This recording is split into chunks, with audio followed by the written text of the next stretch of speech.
Adventure Ho, Illumineers, and welcome back to another episode of Ducktail Dads. Today, I am joined by Nathaniel. Mack is off on a well-earned family vacation, so he is not on the podcast this week. Nathaniel, what is new in your world? Well, we are sick in my household, so we're kind of trying to find our way back from that.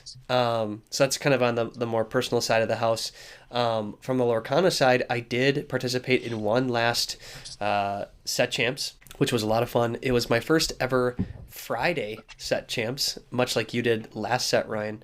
I was able to participate instead of an afternoon, though it was like a Friday night type thing. So interesting game format in terms of like top cuts and whatnot, just because of you're working with very limited number of hours when you're starting at 6 p.m. on a Friday. Um, and so it was really fun though. So this was the final weekend of Set Champs, and I did get to go there with our very own Scrooge McDuck, Connor. And it was a lot of fun. We actually matched up in the like winning into the final.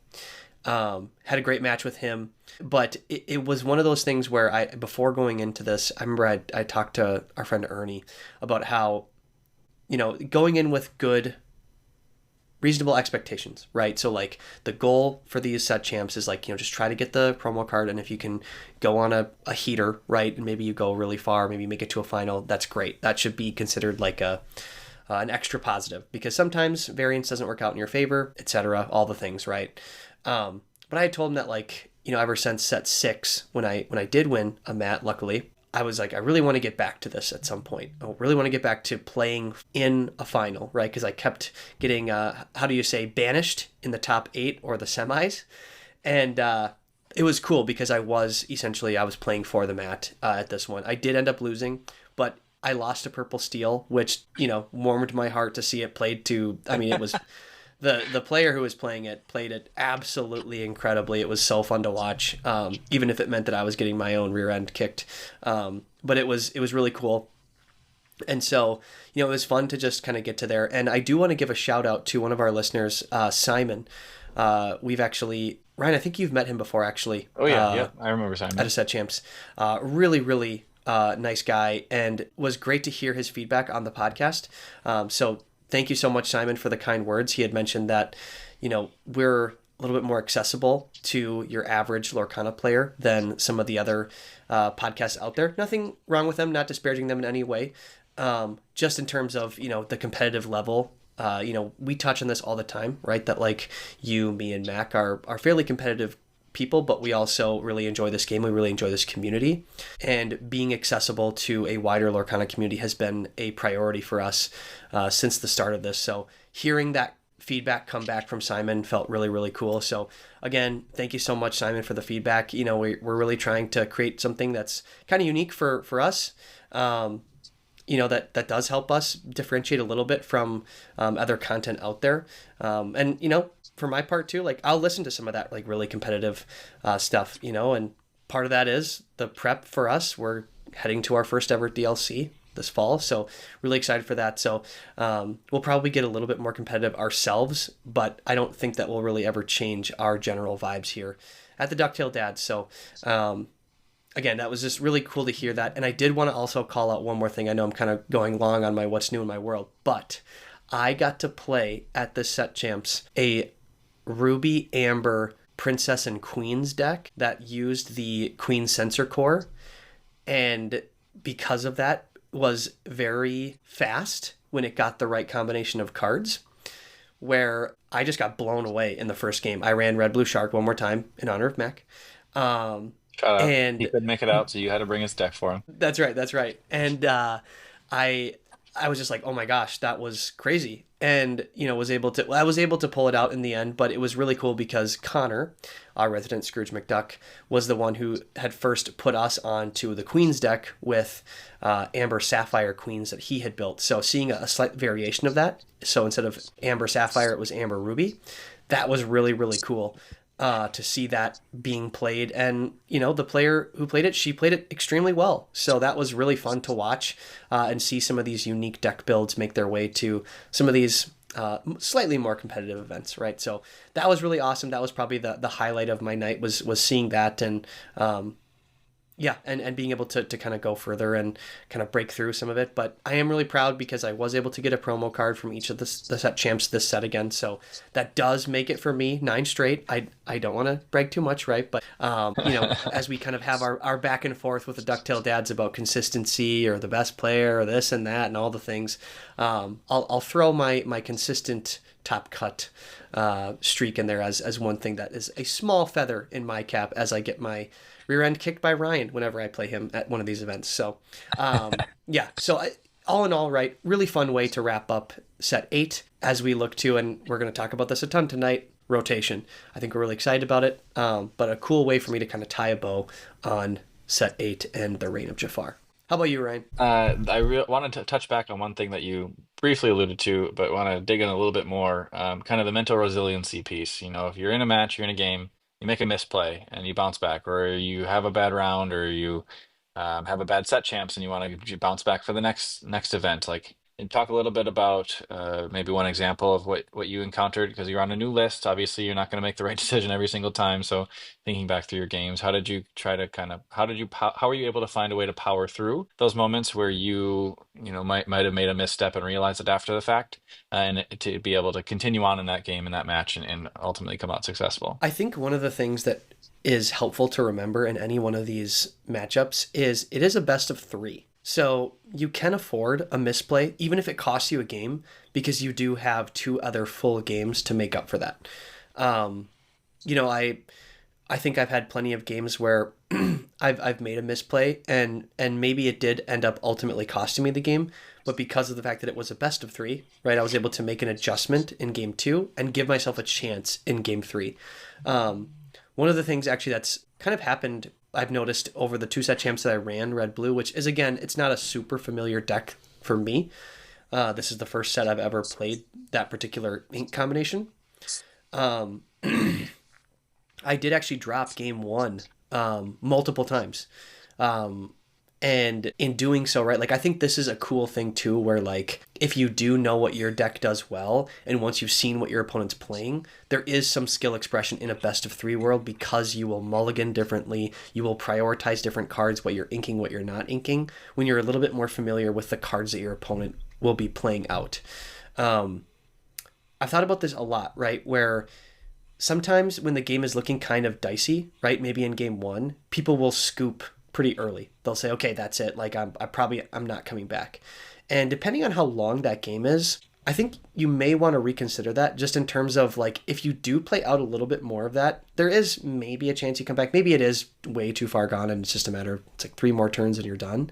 But you do get to see a few more cards, right, from what your opponent will play if you do end up playing that out, right? And I'm not telling anyone that like you should, intentionally make the games or the matches take longer, right? But I do think that there is some skill involved in knowing and prioritizing your cards based on what you know your opponent's playing. And I've seen this in testing before, right? Where I have no idea what the opponent's playing and it's like I'm reeling a little bit in the first game, but then once you kind of are more familiar, excuse me, you kind of figure it out, right? I'm a little bit sick, but you kind of figure out, hey, this is what I should be doing maybe a little bit differently for this particular matchup. And it happened actually in the Queen's deck, right? Like this is a very unique deck. I've never played against someone playing Ruby, Amber, Queens, and Princesses. And, certain cards for me became way less important in that. And it was way more about like board control than anything else, right? Like hyper ramping might not necessarily have been the play because she was getting so much lore each turn. And I had to be clearing characters. Otherwise, getting 2-3 passive lore every turn just for having multiple Queen Sensor Cores on the field, right? Which is, it's so funny to say the name of that card because it's just not something you really see very frequently. So again, props to my opponent in that round, Jenna. That was really, really cool. But yeah, I think always remembering that it's usually not ever just one game, right? It's a 3-game series, so you have a chance to come back.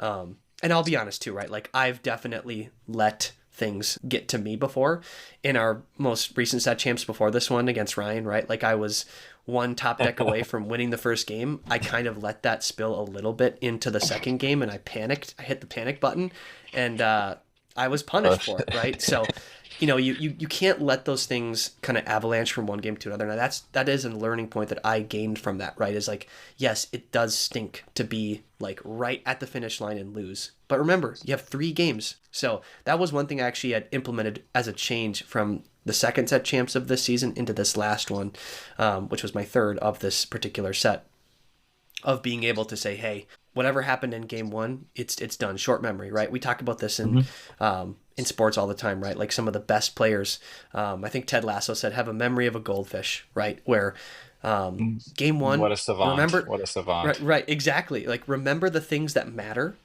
Like what cards are going to be important for you for game two, but don't dwell on what you could have maybe done differently to get a different result because now it is time for the second game.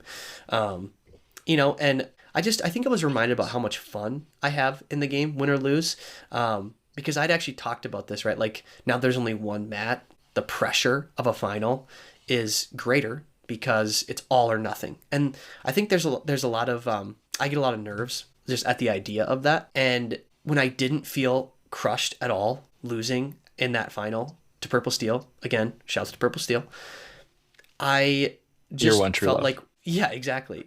This was just fun. Like I enjoy playing this game, and I got to meet some people tonight. I got to talk to some listeners, and that was really cool. So, I think that it's just kind of staying grounded in the moment. Don't let one misplay avalanche, I think, is the biggest thing I would say. Yeah, I think I talked about this before too, but when I made a big old blunder in my first set champs in set eight, just kind of repeated to myself, just like move on, don't tilt. It's going to be okay. Like you have more opportunities. Fortunately for me, that game was over at the next turn because the opponent was going so fast. That being said, then it was a nice reminder to just like move on, keep it going, and we'll be all right. It is, like you said, a 3 game match in many situations, and especially in the DLC setting now, it's going to be a 3 game match again. So having that, broader outlook on things like this is bigger than just one play, one decision, one game. Moving on and making sure that the next decision is not influenced by a mistake in the previous decision. So making the best decision with the circumstances you have in front of you is really helpful for me to keep remembering during the games too if I make a misplay. Still thinking through everything. I'm still thinking back on it as well, honestly, of like, man, I wish I would have done that differently. I would have made this decision slightly different. With that being said, still moving forward with the game. Yeah, so what's new in my world? Now that we're 15 minutes in. Um, let's see. We are kind of getting over a set of summer colds, which is nice.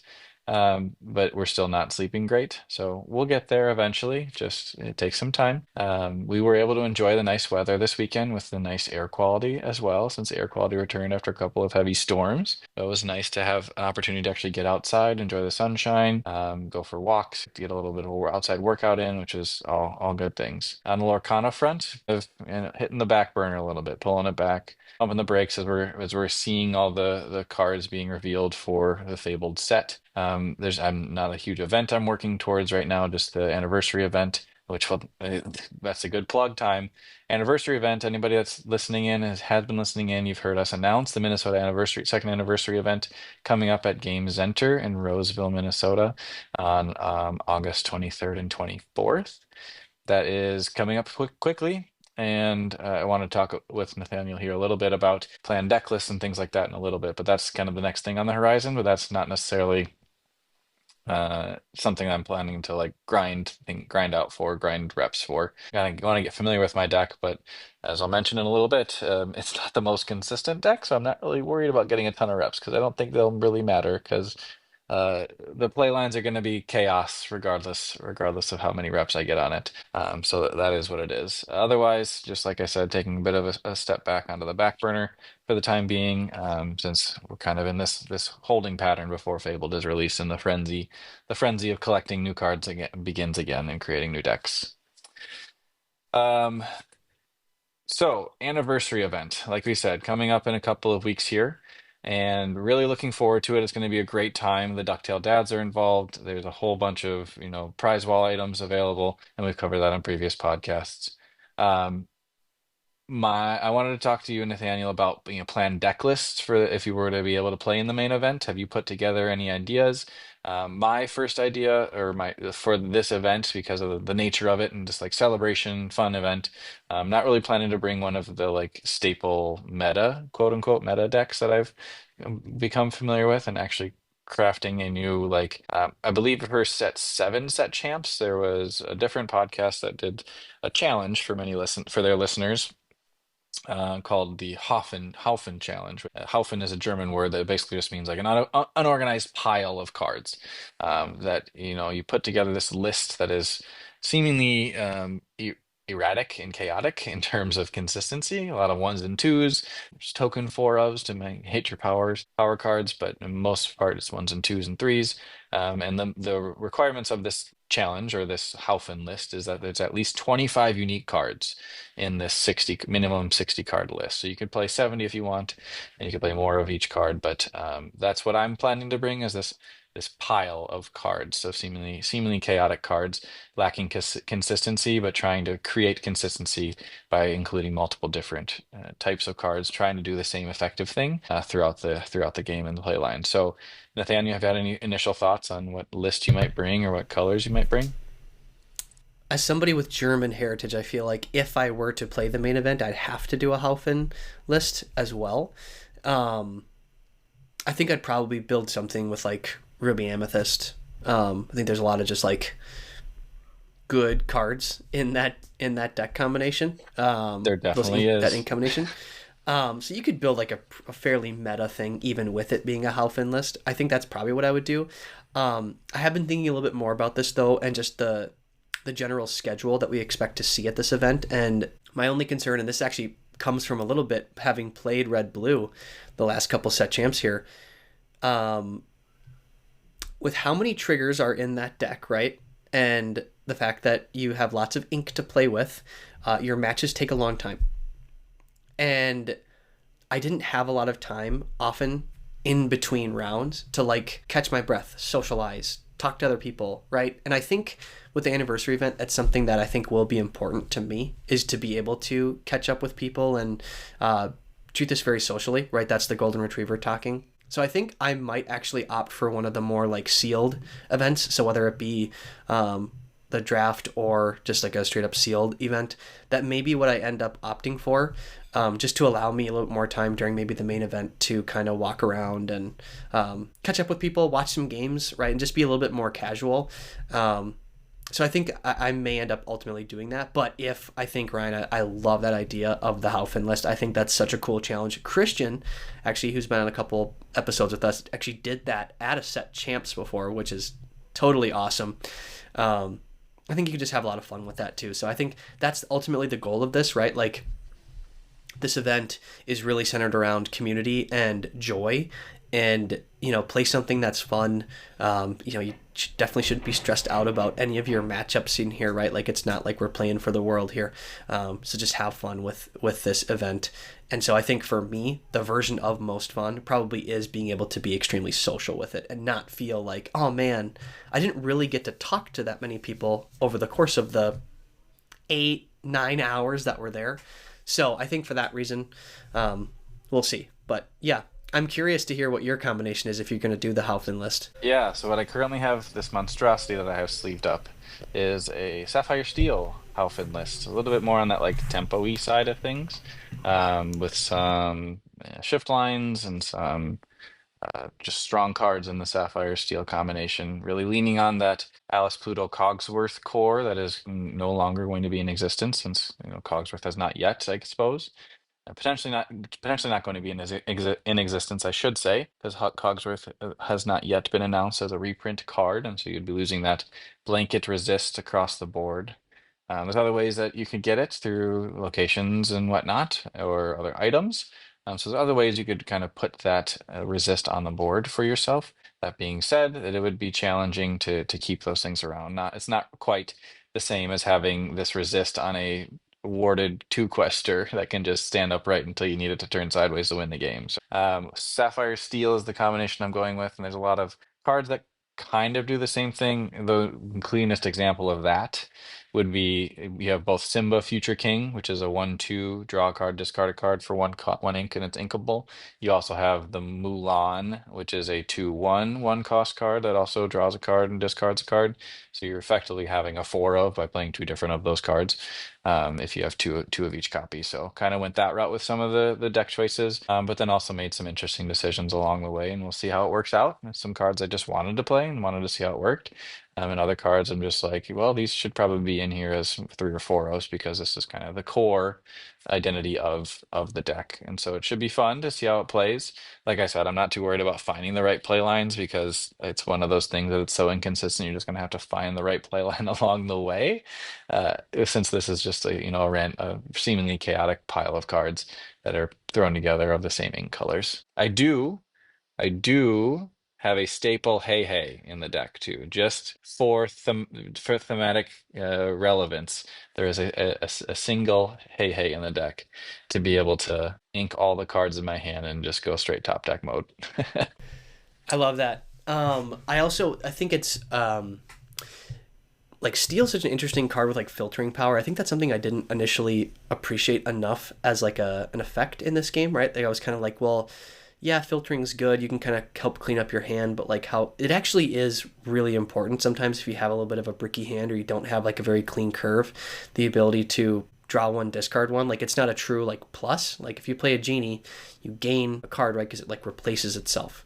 Um, which is really nice, right? Coming from like a purple background, right? You're kind of like, oh well, you know, filtering that's not that great, but it actually is really really good. So I think that's interesting. And when you mentioned Cogsworth, right, and you mentioned, I think we've started to see a lot more news about reprints. I don't know that we want to talk a ton about reprints tonight because we are getting a lot more news throughout this week. I think the target is to probably have the full set of information by roughly the end of this week. Um, but I think one theme that we're seeing, Ryan, and you can correct me if I'm wrong, because you know a lot more about the cards that have been reprinted than I do. But it does seem like cards that are warded and have some sort of static effect that you never have to turn them sideways. They can just do this really powerful thing without needing to exert are probably a relic of a bygone age, maybe we could say. And maybe they'll print more cards like that, but it does feel like I haven't seen anything about like the cards that come to mind, right? It's Cogsworth for the resist. It's the muses for that incredibly powerful effect of pushing characters back with two or less strength. Or it's Prince John, where it's this incredibly powerful draw every time your opponent discards, right? So creates this unbelievable card advantage for the person playing the green deck if they're able to effectively discard the opponent's hand. But you never have to expose that card because it's a static effect, and because he's ward, they can't really clear that unless they're using some very specific full board wipe type cards, which are limited to just a handful of cards in the entire game. So it does seem like that's something that maybe we're going away from, where if you want to be able to use some of these cards that are warded, they're either just ward, or in order to do their like special thing, they maybe have to turn sideways and become vulnerable to a challenge. Yeah, I would say that is spot on. A relic of bygone days is a great way to describe it. I think the game designers are steering themselves away from that card design because it is uninteractive, right? It's not, you can't do anything about it. They just sit there and they control things, or they present this threat, this constant threat, or provides this major benefit on the other side of the board that just is, it's uninteractable. There's no way for you to, as the opposing player, to actually do anything about it other than those handful of cards that you did mention. There exist in very specific color combinations. There are very specific colors in order to deal with those. There even, it seems like, um, making a design decision in many of their cards now, where if there's going to be some sort of static effect or some sort of potentially game breaking effect or blanket effect that persists over a long period of time, that character needs to be exerted in order to enact that effect. Whether the character is warded or not, that character needs to be exerted in order for that effect to take place. Something that comes to mind in the new set is the green four cost inkable 2/3 quest for two, I believe, evasive genie. Um, that all your other ally characters, all your other characters gain +1 strength while this card is exerted, +2 strength. It is a while this character is exerted, your other characters get +2 strength. So again, an example of a card that has a very strong, static effect, but it needs to be exposed, semi-exposed. This is an evasive card, semi-exposed in an exerted state in order to enact to enable that effect. Um, Another card that comes to mind that I actually do want to dive into and actually talk to you a little bit more about is the newly announced Scar Legendary in Steel, which, let me scroll down to it, is a 5 cost uninkable, 5 strength, 4 willpower, quest for 2. And I think the static effect is your ally characters gain +1 strength. And then at the end of your turn, if this card is exerted, you can banish one of your characters and draw cards for like their strength equal to their strength number, and then also discard 2 cards if you do draw off of that. Which is this like super powerful filtering effect, super powerful potential draw effect where you could replace both the scar and the card you're banishing if you're banishing something that's 4 strength or higher. And it has this great benefit. Again, you have to expose this card in order uh, to challenges in order to enact this draw effect. So it is exposing your opponent has an opportunity to interact with it, which is nice. So do you have any initial thoughts on that card? Do you think it's going to be, is it a massive powerhouse, or do you think it's just a giant bait? I think it's a little bit bait, primarily because it's a 5 cost uninkable. I mean, in some situations, I could see this being a big hammer blow for some games, right? Where, if you've got like a big enough ally, like I think about if you had this come down on the turn, um, maybe you've had like a Bianca on the field, right? She's already, I think, a 5/5, right? And she could like do some stuff on the field. Like I think as an opponent, right, you're probably not going to want to like expose yourself to challenges that turn because, like the dream scenario, this is if Christian might refer to this as Santa Land, right? But like the dream scenario would be like you have this big body that like does a bunch of stuff and has maybe several damage counters on it already, and then you use this effect because like Bianca goes from, I think she's a 5/5, right? Yeah, so she would become, with this effect she becomes a 6/5. 6. So you would like maybe challenge something, clear that, and then you could use this effect to like banish the Bianca, draw 6, discard 2, so +4, which is really huge, right? For Steel to get that draw. I think Sorry to it's, interrupt. For the record, Bianca is a hero, not an ally, so she would not get the strength buff from Scar. oh, It would still she just be gets, draw okay. 5, discard 2. That's still draw +3. Yeah, sorry. I thought so. She actually gets, so her effect I think is that she can come down for 4 ink if there's an ally on board. She herself is not an ally. Got it. Okay. So yeah, in the case where you'd have like a high strength character ally, um, you could use this. But I think anytime that you have to, we talk about this all the time, right? Like multiple card combinations where it's like it has to be this very specific thing and it has to be like this particular board state. Like the use case just continues to sort of pull back more and more from that. And let's be real, if this is coming down on turn 5 and then turn 6 is when you can actually do the thing, as an opponent, I'm probably going to want to answer the Scar right away, right? And not let him do that thing. So I could see it getting some play, but I think it's a big bait, to be honest. It's a ton of text too, which is kind of funny. But yeah, I'd love to hear your thoughts on it, Ryan. You're more of the like blue steel player, so I think I could see this maybe making its way in some of those lists. Yeah, I think it might also find its way into something like an amber steel list or an amethyst even, where amber is kind of starving for a little bit of card draw right now. So it might be this like, it's a pretty high cost. It's a 5 cost uninkable. You have to slot it into your deck. That deck doesn't really play a ton of uninkables anymore since right now it's losing a ton of its uninkable songs, which is a huge part of that amber steel deck.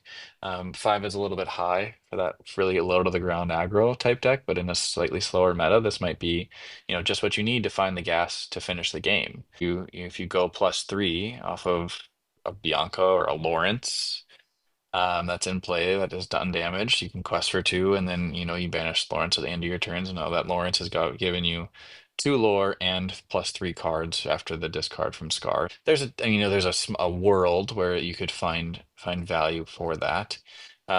And if you're already that far ahead, your opponent's probably not racing you at that point. They're probably trying to control you down in order to get across the finish line or to not let you get across the finish line. So there's some cases where like you just need more gas. That's all you're looking for, and that's what this card might provide. So I think there's probably going to be some world where this is relevant. It's a very strong effect. But in many cases, I think it's going to come down and have no impact. So like you said, you have to wait an entire turn in order to get the draw off of this, which gives it, that's the intent of it, I think. So you don't automatically get +2. Like if you were to slam down a beast tragic hero in the current meta, where you leave it there undamaged, unperturbed, and you just keep getting to draw card after card after card, and at the start of each of your turns by doing nothing. Again, just letting it sit there, a static effect. So all in all, I think there's probably going to be some, niche use or some important use where this is a build around card. But in many cases, I think it's going to be cut, is tested and then cut because I think it's just going to be a little bit too clunky, even with all the filter that Steel does have in its profile. Your Mulans, you have I think Chromacon or Coil lets you draw and discard as well. So like there's a ton of filter available. I just don't know that this 5 cost uninkable is going to make it into many of those lists. Yeah, and in terms of actual like plus cards from like a steel identity perspective, I just think there might be some also really more consistent options, right? That you don't need a particular board state to necessarily get them. Like I think about like Doc as one example, right? Like when played correctly, it's gonna get you +2. Beyond the Horizon, another great example of, depending on the card disparity, that can be really, really strong. Not only to just like have you refill your hand, but if the opponent has been drawing tons of cards all game, you can cut their hand down quite a bit. So, and Ryan, I know you're all too familiar with that, having play tested your wife on Steel Sun. But, that I think those might be, I would consider them to be a little bit more like consistent draw than having to have this character stick and having to have, because I think it has to be an ally, right? You may draw cards equal to the strength of No, I chosen think ally character. the Yeah. chosen ally. Oh, I thought it was just chosen character. Oh, that's a So at the new end of your learning for turn, if me. this character, if you at the end of your turn, if this character is exerted, you may draw cards equal to the strength of chosen ally character of yours. If you do, choose and discard 2 cards and banish that character. So if that's true, if it is, it has to be an ally as well. Then, I mean, you're really building an ally deck around this as your draw engine. Because it would also feel bad to get this big uninkable and then like not have an ally on the field. So then it really is unfortunately not doing a whole lot for you. Yeah, quest for 2, it's a 5/4, but you're playing this to get the draw power, right? So, yeah, I just think there's probably some slightly better options. I know you've also kind of liked that card, Desperate Plan, as well, because that can be a very consistent. In a way, it's like a dock replacement, right? Because you get to play that as your last card in hand and draw 3. That's extremely powerful. So, for that reason, I think we'll see. But I think it's a highly advertised cool card, but I don't know if it will necessarily make it into a lot of final deck lists. This Scar card. I think that's very fair. And knowing that chosen ally needs to be banished, that creates an even more niche use cases, more stipulations in order to have this great effect happen, which feels a little bit more challenging to get it to actually come to fruition. There's a couple other Yeah. cards that draw a lot of cards. I'm just very interested in the draw power because there's very minimal options in the Yep. new Fabled cards that are being released. So, next one I want to talk about is the Eye to Eye 9 cost inkable song. I think it's you and your opponent each draw 2 cards and gain 2 lore. And if you sang this with 2 or more characters, ready them both, they cannot quest or something along those lines. There's some stipulation on the readying part of it, but mostly I want to talk about the draw 2, gain 2, and also giving it to your opponent as well. So, do you think this song sees play? Do you think this is powerful? Do you think it's giving up too much by also giving the bonus to your opponent at the same time? Feels a little bit in the like a whole new world area because you don't get to choose, like Beyond the Horizon lets you choose. Personally, I think it's really good because of the other lore control options that Ruby does have. And if you're able to get to this song, especially if you're able to sing it with multiple characters, and then those characters get to also do other actions on that turn as well. I'm thinking things like if you have somehow have this like powerhouse board of Powerline and Maui, this is probably a win more card in that setting. If you have a Maui Half Shark and then the Powerline 6 cost Singer 9 to both sing this together, ready them both, and then if you happen to draw another song, you can sing that with the Powerline and then challenge with the Maui to recur it, or even just challenge with the Maui and bring back Eye to Eye and play it again and sing it again off of Powerline. So like there's a lot of interesting lines that could happen with those 2 cards on board. It's probably just a win more at that point if that's your current board state. That being said, I do think that this will get included, especially the fact that it's inkable. I think that frees up a lot of options for even just including it as like a as like a techie card. What are your thoughts on Eye to Eye? Honestly, I kind of wonder if the deck that gets this is Ruby Steel. Primarily because I feel like oftentimes that when you play against a Ruby Steel deck, because of the stipulation of challenging, getting a lot of their good things, you end up seeing these like games of chicken where both players have pretty wide boards. This could be really good for a Ruby Steel player because oftentimes what ends up happening in those matches that I've noticed, and I haven't played a ton of them, but when I have played in those matchups, they get the card advantage for the other player becomes a big enough deal because Ruby Steel lacks a lot of draw, right? So if you're able to do something like this where you could, to your point, even it doesn't have to necessarily even be like Half Shark and Pylon. It could, like, because you're going to have multiple characters and so will they, you could do this as a way to gain that lore, you ready them, and then to your point, like if you happen to also have Pirate's Life, then that's really good because now you're going to get upwards of 4 to 6 lore, depending on if you do have something like a shark on board, and they would really go 0, right? So 6 to 0 from one song is well, not one song, it's really 2 songs there, but pretty good when you're also gaining the cards. So maybe in a Ruby Steel world too, you don't necessarily care if they draw more cards. I don't know. It seems a little bit situational. For my part, right, I'd mentioned I just watched this movie with my my little guys, and I loved it. I figured if there were going to be 2 songs, it would probably be Eye to Eye and Stand Out. I'm super glad they both got songs. Stand Out seems okay. Eye to Eye seems better, but I'm not entirely sure they're going to see like a ton of play. Because I think to your point, Ryan, like I didn't play a Steel song a lot in my Lorcana history, but when I did, yes, sometimes you can do some amazingly powerful things with things like A Whole New World. But oftentimes giving all those cards to your opponent as well lets them also do super powerful things. So that's where I sometimes see something like this where it's like, okay, yeah, you get to do something and potentially get a little bit of advantage because you get to re-ready them and they could like sing or challenge again. But they're also gaining 2 lore and your opponent draws 2 cards as well. So for that reason, I think it's maybe I'll give it like a 6 out of 10. What do you think, Ryan? I think that's a very reasonable assessment of it. The other place that I could see Eye to Eye and Powerline for that matter being very impactful is in like a Ruby Emerald discard oriented deck. There's still enough discard options out there where if you have enough ink, your opponent draws 2 cards, but maybe you just then discard them right away with the ink you have left to play with for that turn.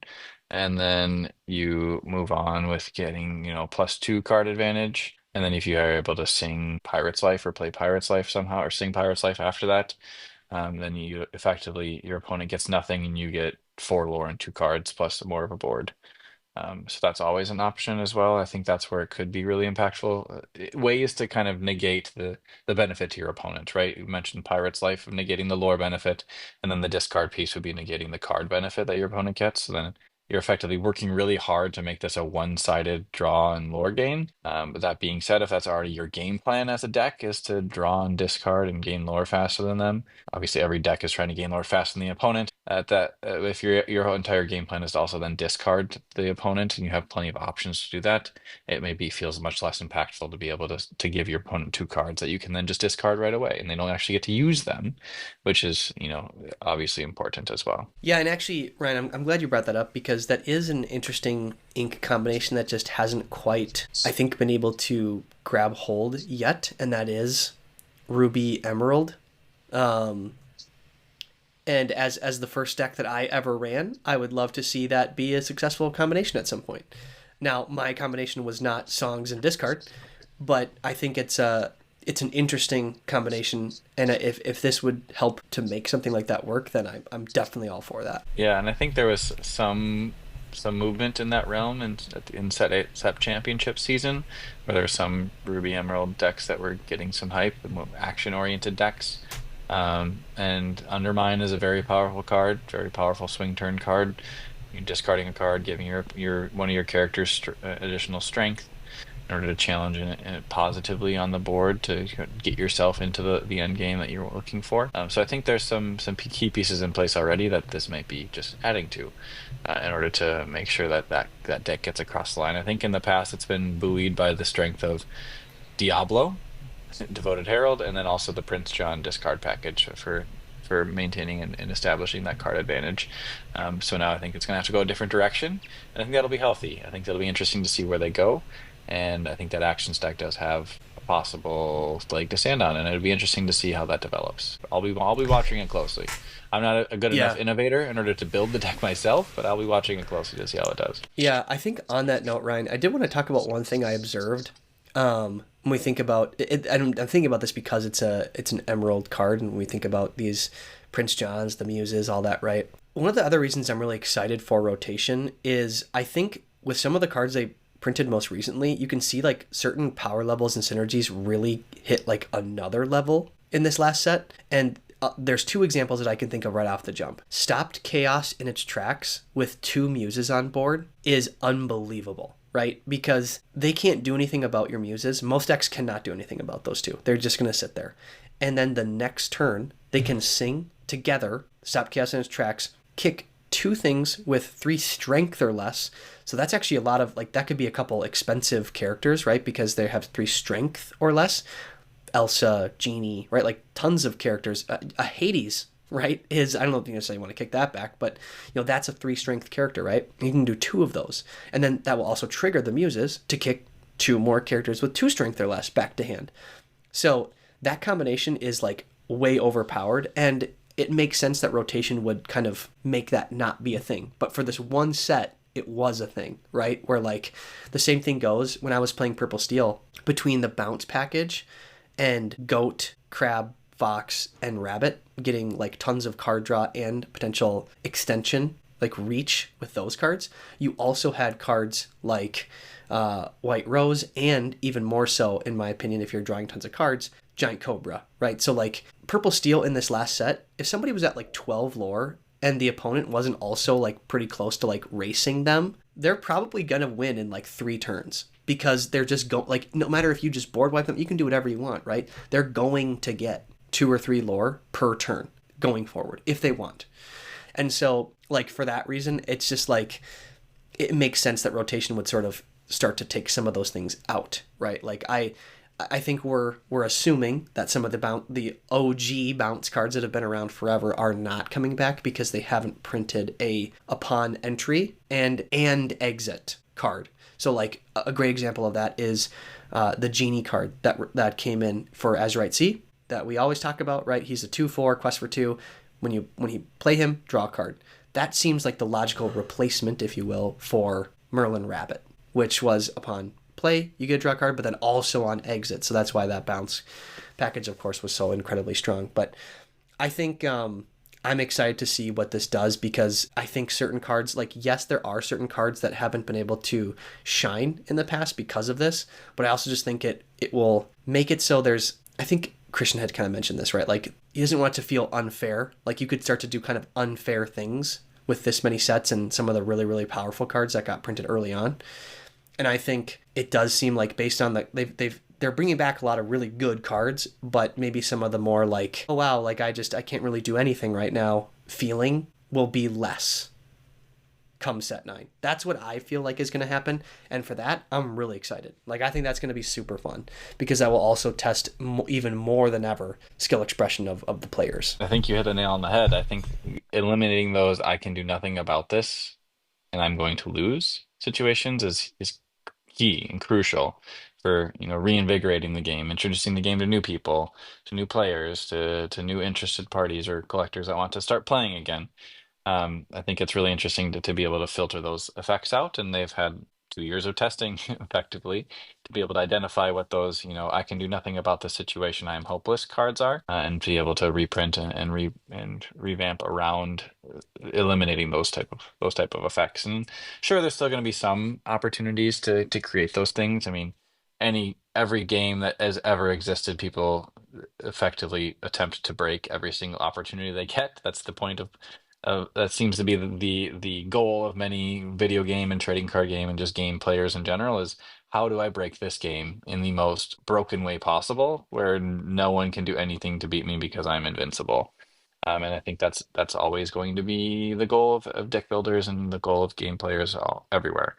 That being said, game designers get to work around that, and I think that is a healthy cycle to be in, to be able to have that many testers trying to break the game, in order to find those niche use cases that are, now popularized because they won a major event. Yeah. And, I'm glad you mentioned this, Ryan, because um, I was watching a video the other night and, shocking. The algorithm says, show Nathaniel card game videos.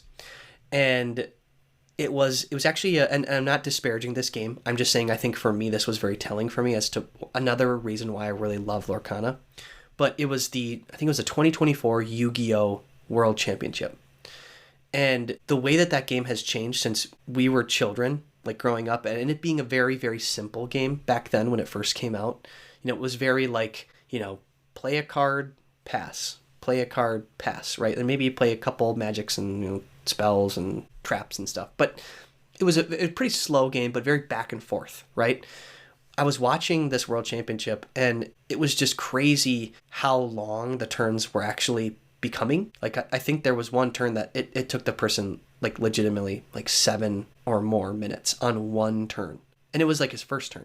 And so I just think there's lots of triggers, right? And sometimes, when you play, like, some of these decks in Lorcana, too, with, blue decks in particular, I think you do tend to see a fair number of triggers, but never a turn that's going to take 7, 8, 9, 10 minutes for one single turn. And I think for that reason, I'm reminded that like I do enjoy the aspect of how Lorcana is played, where for the majority of the game, it's pretty straightforward in terms of like, you're making a decision, you're going to ink something, you're going to play a card or two, maybe do a couple other things, but like there is this like back and forth with your opponent, and there's like moves and counter moves versus I'm just going to OTK my opponent in like 1 or 2 turns and the game's just over. Like imagine you just like on turn 1 have this way to sift through your entire deck and you get to like ink 10 on your first turn and then like re-ready Monstro a bunch of times with Dumbo and gain 20 lore and it's just like over.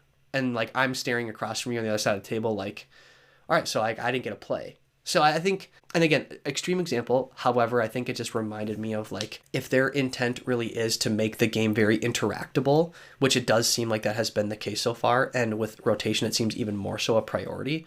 I think that's really exciting. I think it's something I'm even more looking forward to for set 9 if there is even more interaction and there's less of the I mean, like Christian said, right? I want my decisions to matter in the game. And if I make a mistake, I made a mistake and I can lose because of that, but I'm not necessarily losing because my opponent like hit this crazy line. And that's still going to happen. That's part of I think any game, but I do think that we are going to see based on what they've shown so far that goes away a little bit. Yeah, I think one of those lines that you've talked about in our group text offline is the triple daisy start, right? In every amber deck, that's the goal now is if I can hit daisy on turn 1 and then double daisy on turn 2, I'm probably coasting to a win in a slower meta that doesn't have an opportunity to deal with me. And I think that is still a crazy good start. I think it's less good now that you don't have the pressure of Rapunzel, so you can leave damage up on those daisies, and a little bit more safely.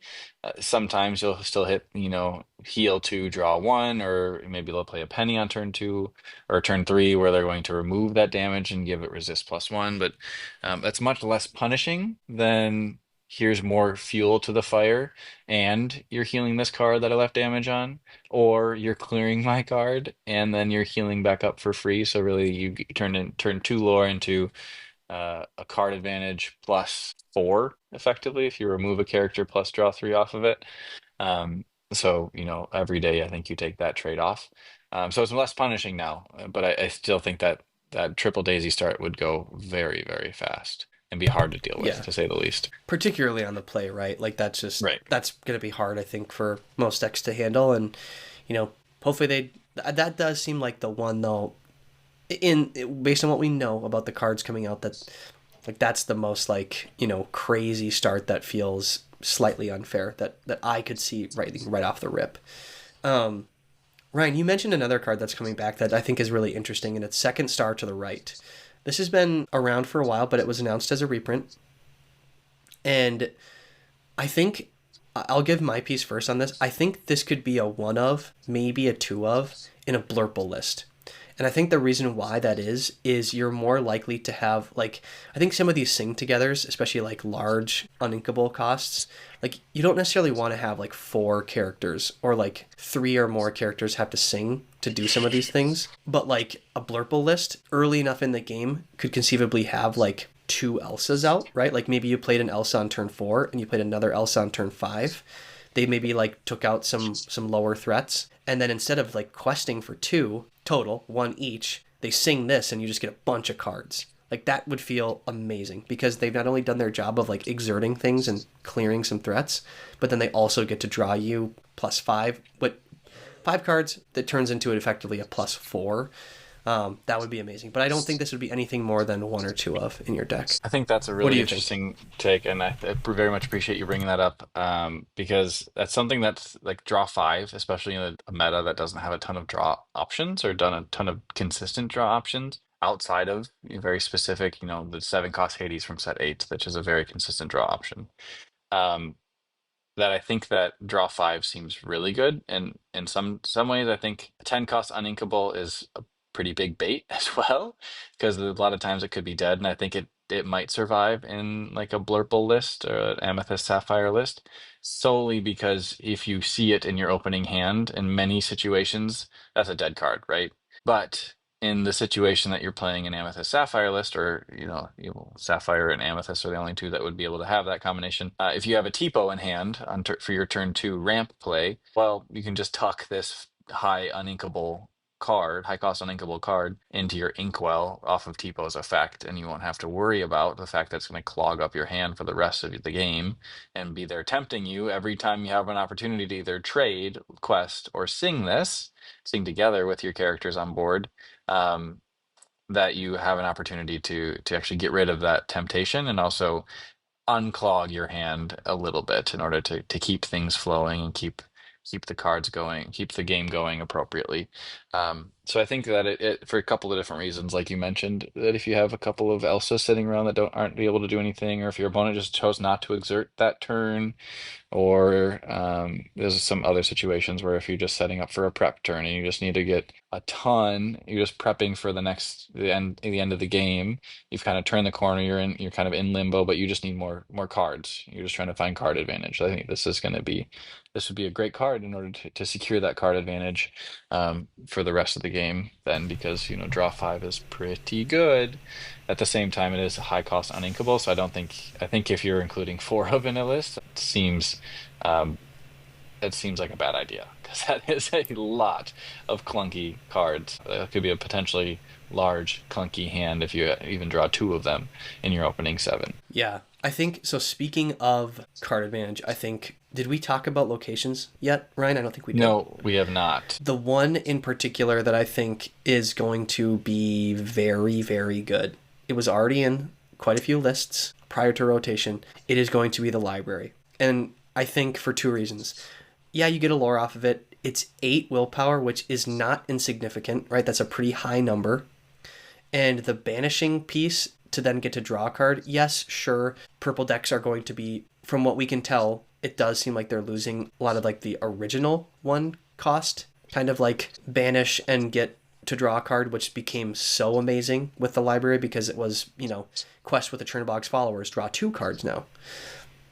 But I think some of these decks that thrive on a lot of challenging, like a Ruby Amethyst, like that new 7 cost Hades, you quest with your Diablo. You move them into the the library, if they can't clear it, the next turn you quest with it, and then you play the Hades and damage. You deal the 2 damage to the Diablo at the library. You draw 4 cards off of that one That's single play, crazy. and That's you're such a losing. positive play. Right, like you're losing a 0/1 cost, and you're drawing 4. So like that's, and again, specific thing, but I think something like the library to be not only a passive lore gainer, large enough willpower where it does ask multiple probably challenges from your opponent to slow them down and their game plan down. If played correctly, you're going to get to draw probably at least a card or two off of it, potentially even more. I just think that card is going to be really, really good in some of these purple lists come rotation. I think you're very right. I think that is probably in the discussion for best location of the Fabled era, of the set Mm-hmm. 9 specifically era, just because high willpower, gain a lore every turn, plus potential massive card advantage, where you challenge down even if a trade, even a one for one character for character trade is still a bonus for you since you get to draw the card off of it as well, as long as you move the character into the library first. So I think that you're exactly right that that is going to be included in a lot of purple lists, if not just to test it out. But I do think that it makes a lot of the finalists too, just because of the potential that it creates for swinging games in your favor, or making or building a comeback or winning on the draw even. Um, the other thing that I wanted to bring up with locations was this like intentional shift from game designers, at least for the reprinted locations so far, the locations that have been announced as part of the Fabled set, of shifting to these lower willpower locations for those reprints. I don't think we've seen anything that's higher than a 6 willpower that's been reprinted or included in the card list. So I think that is a very interesting and intentional change. They may have seen the havoc that was created by McDuck Manor being a 9 willpower, gaining 2 lore every turn, even for a 4 ink cost, was still pretty substantial in the way that it was able to warp games and warp the meta, being a staple card in many blue decks, being able to gain that lore so efficiently and very challenging to remove that in a single turn. Yeah. So I actually, this is probably a good opportunity to bring this up. When I played Connor on Friday in our set champs, he was on blue green and I was on Ruby Sapphire. I won one of the games without questing because of McDuck Manor. And I didn't even really realize it in the, like, I was really locked into the game and just tracking stuff. But like after the game, Connor was like, ugh, you didn't even quest a single time and you just hit 20 lore. Because that card, to your point, that difference in willpower from something like 5 or 6 to 9 is very significant. And I think, Ryan, now that you're saying this, it kind of makes the library seem even better because if all these other options are 5 and 6 or even 4, like I think the ferry ship or whatever that one drop is, it's like a 4. Um, eight's still really, really good. And I think that's why a lot of lists move from, prior to rotation, we're moving to library over something like Queen's Castle already.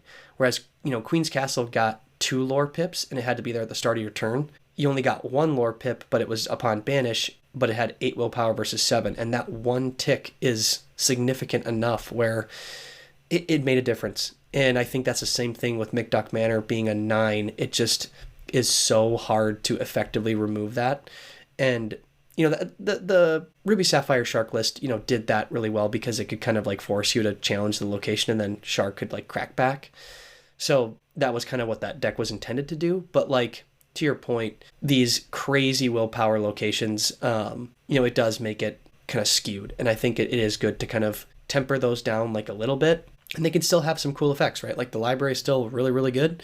But it's only 1 lore, and you get this additional benefit from the banish. So I think that becomes the star location in this post-rotation world because that is a set 5 card. So Shimmering Skies. I think that's a really interesting take that you think that becomes the MVP location of set 9 meta. I don't think it's far off. We'll see what comes with the remaining reprint announcements or remaining set announcements for Fabled.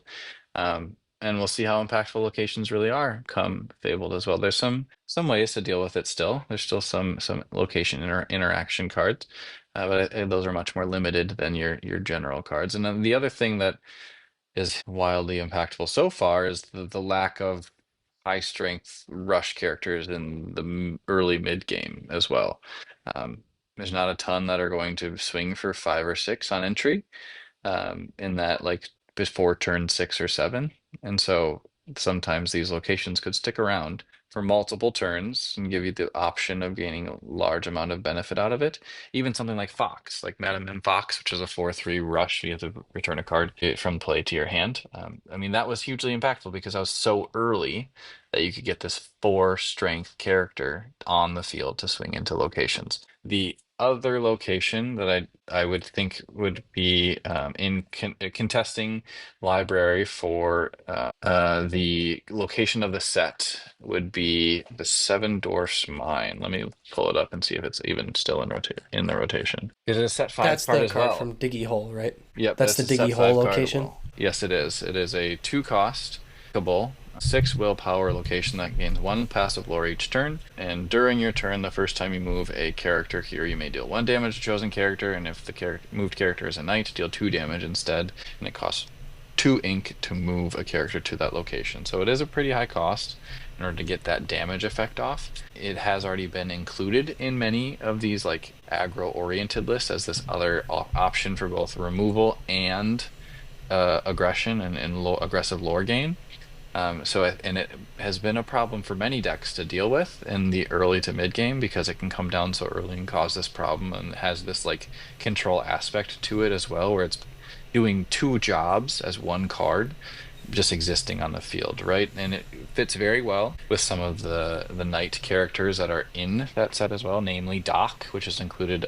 You mentioned it earlier in the podcast, where it's a great card draw option for these very aggressive, just put all my cards onto the field or in my inkwell and then refill with Doc on a constant basis, because Doc is a knight, and so then Doc becomes even more useful on your field by being able to move it and deal damage and control your opponent's board while your side of the field is questing out. So I think Seven Dwarfs Mine might be in a good contender for location of the set 9 era. Trying to figure out an answer for that as well, since it will be quite challenging to deal with. 6 willpower on turn 2 is no joke, especially with no more Madam Mim Fox for the purple decks to lean on to grant that ability to easily deal with this. Yeah, no, it's a good point, and it reminded me of a play in this set champs where the player I was playing against had 6 ink and went crab, bounce a crab back with Fox, and now the Fox has what, 7, 7, yeah. and just can like one shot like anything. Yeah. Yeah, that Pick becomes something and not remove quite it. as powerful. And yeah, I think to Right. your point, Ryan, the 2 damage from the Seven Doors Mine is a big deal. I think of cards like the likely replacement cards for like a Merlin Crab being like the Jafar. That's a +2 Mhm. challenger on play. He's a 3/2 quest for 2, 3 cost character. If he were to like get played out to like juice something up, if you already had a Dwarf's Mine like on the field and it didn't get cleared from that challenge, you could like do the crackback thing to the character that already did some damage and then move your knight here and just insta clear the Jafar. So Right. it's very, I think every, like, we're kind of coming to this point of like every increment of strength or willpower is quite significant, and it does feel like oftentimes the willpower piece, a couple of these jumps are a very big deal. Whether it be up from 2 to 3 or 4 to 5 is a big difference, in the current meta, right?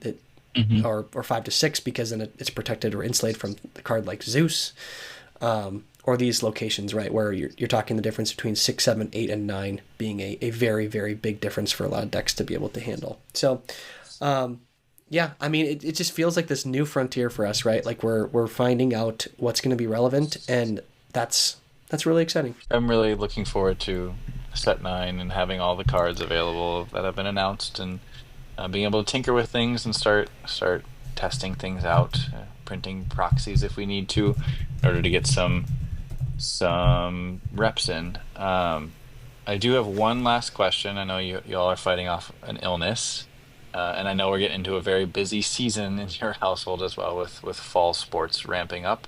So wanted to ask, just checking in, how are you finding balance between your Lorcana time and your home life and other commitments as well at this busy period of life? Yeah, that's a good question. My wife and I usually go through this exercise of talking about our um, calendar for the next month usually. So we try to like plan about a month ahead, maybe slightly more. And when we were going through a lot of the things on the calendar, I remember she was feeling a little bit overwhelmed. And it was kind of a call to action for me, I think, to say, hey, you know, from a hobbies and other commitments perspective, right? Lorcana might for the next month not be as big for me, right? I'll still podcast, right? I'll still be able to chat with you guys and catch up on some of the latest news. But as far as like attending events, right? Like I'm probably just going to be at the anniversary event, and then I'm really hopeful that we can make one night happen for like a sealed event that our friend group maybe does, kind of like what we did this last set. Maybe I'll go 2 for 2 on pulling an enchanted. Who knows?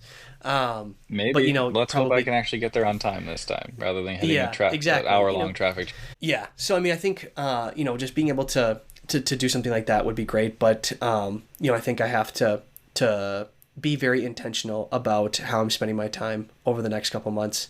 So yeah, and what Ryan's referencing is I coach soccer. So as two former collegiate soccer players, right, we know what the fall can bring. That season is a lot of fun. It goes by pretty quick, but it's very time demanding during those few months that you play. So, or in this case, you coach. So, and then also my kiddos are involved in fall sports as well. So my oldest is also we'll be shuttling him around to a few things too. So, I think for me it's finding that like when I can ramp up, I do so, and when I need to be able to kind of pull back a little bit, I need to be able to do that. No matter how much I love this game, I have to be able to support those other things. I'm curious to hear from your perspective, Ryan, especially as we look to this DLC in the near future, right? Like this set 9 metagame will be the one that we play at our first ever DLC. Yeah, So I'm curious to I hear think what you're doing. you mentioned the like planning ahead thing, and we call it a family meeting every week or every other week. It would probably be frequent for us, but at least once a month having this like let's have a look ahead at things we have on our calendar. Trying to be intentional about getting our kiddos out to events that we enjoy as a family. Things like going to the zoo or seeing friends and family, going to stay with in-laws, doing all those type of things. Like what does the next month look like? And we do that at least on a monthly basis, and every other week if we're lucky. We also talk about budgeting things and that type of stuff too. But during our most recent one, I also had this revelation of like, this is a relatively quiet time for Lorcana. Let's try to fit in other things while we have the opportunity to, and refocus a little bit on away from the Lorcana hobby, and still making time to, in our downtime to play together and online and talk about things and follow along with the news that comes out from Ravensburger and content creators, to try to stay abreast of the cards that are coming out, and then start tinkering with things when the time comes. But for the moment, just kind of taking a step back, having those intentional conversations about this is what the next month looks like. These are the dates that I'm interested in, like planning things either during the week or on the weekends.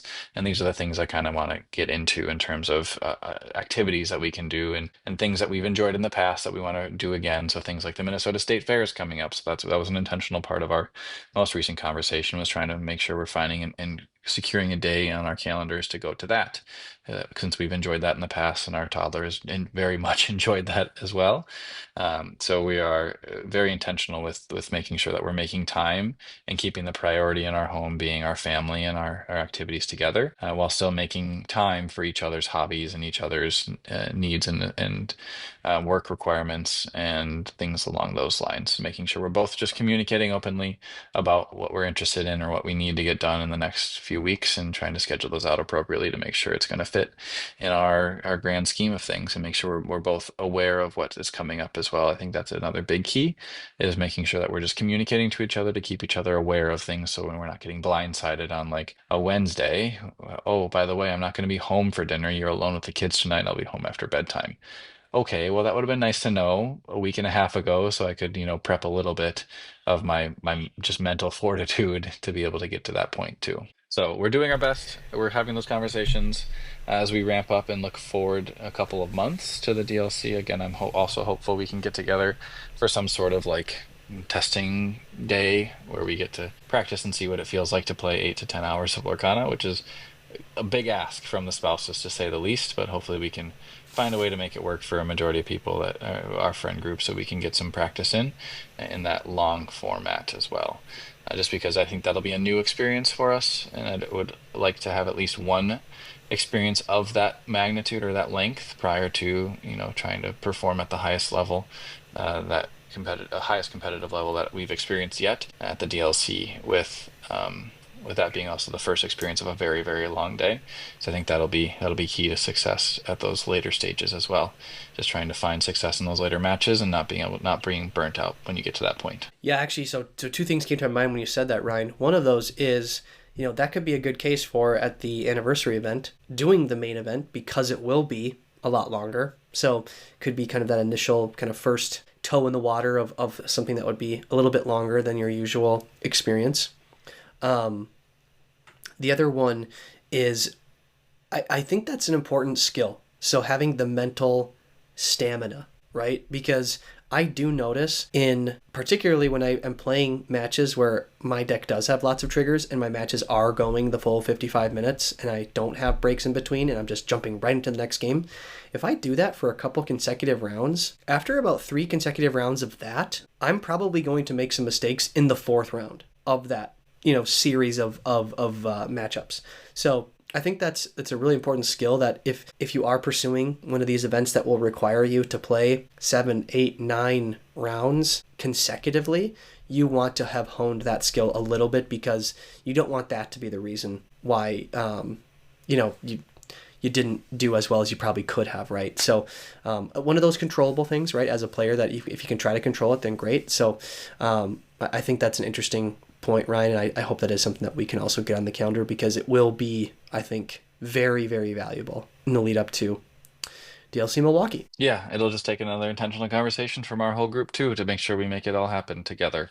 So thank you all for listening. We're going to wrap up here now. Again, as a reminder, you can find us on Instagram. We have some content going out there.